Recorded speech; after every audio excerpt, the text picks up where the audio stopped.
Hi అండి, ఎలా ఉన్నారు? ఈరోజు మనం ఒక మంచి స్మూతీ తయారు చేసుకుందాం. చాలా బాగుంటుంది. బనానా స్మూతీ అండి. పిల్లల కోసం మంచి ఫుడ్ అన్నమాట. ఇది హై ఫ్యాట్ ఫుడ్ కాబట్టి పిల్లలకైతే బాగా బలమైన తిండి అనుకోవచ్చు కదా. అందుకని చెప్పేసి పిల్లల కోసం ఈరోజు మనం ఈ స్మూతీని తయారు చేసుకుందాం. ఎలా తయారు చేయాలో చూద్దాం. వీడియో నచ్చినట్లయితే లైక్ చేయండి, షేర్ చేయండి, సబ్స్క్రైబ్ చేయండి. ఓకేనా? మరి ఫస్ట్ మనం డ్రై ఫ్రూట్స్ తీసుకుందాం. జీడిపప్పు,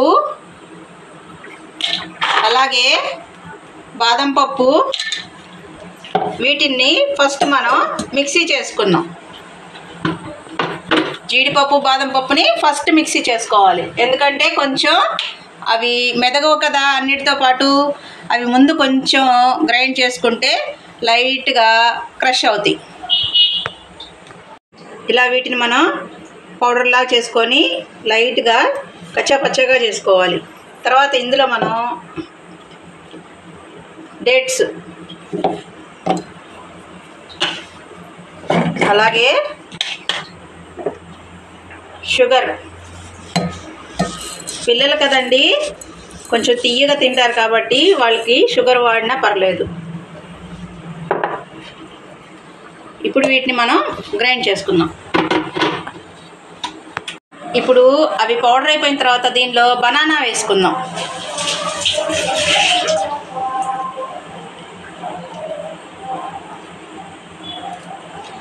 మా పిల్లలు బనానా మెత్తగా అయితే తినరు, బాగా మగ్గిపోతే ఇష్టపడరు అన్నమాట. అందుకని ఇలాగా స్మూతీ చేసిస్తే చెప్ప పెట్టకుండా కూడా తాగేస్తారు. అంత ఇష్టంగా స్మూతీని తాగేస్తారు. ఓకేనా? మరి ఇట్లాగా మనం 2 బనానాలు తీసుకున్నాం. మనం బనానాని కట్ చేసి వేసుకుందాము ఆ పౌడర్లో.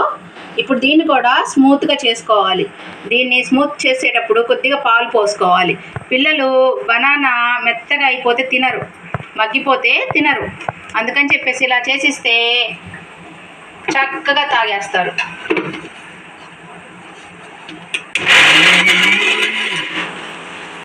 కొంచెం గ్రైండ్ అయిన తర్వాత మనం దీనిలో కొద్దిగా పాలు పోసుకుందాం.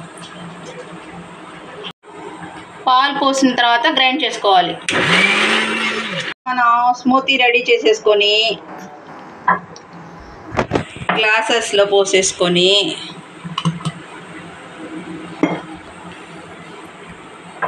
ఇలా బనానా స్మూతీ చేసి పిల్లలకి ఇస్తే ఐస్ క్యూబ్స్ వేసి పిల్లలు చక్కగా తాగేస్తారు. మీకు కనుక ఈ వీడియో నచ్చినట్లయితే లైక్ చేయండి, షేర్ చేయండి, సబ్స్క్రైబ్ చేయండి. ఓకే మరి, బాయ్.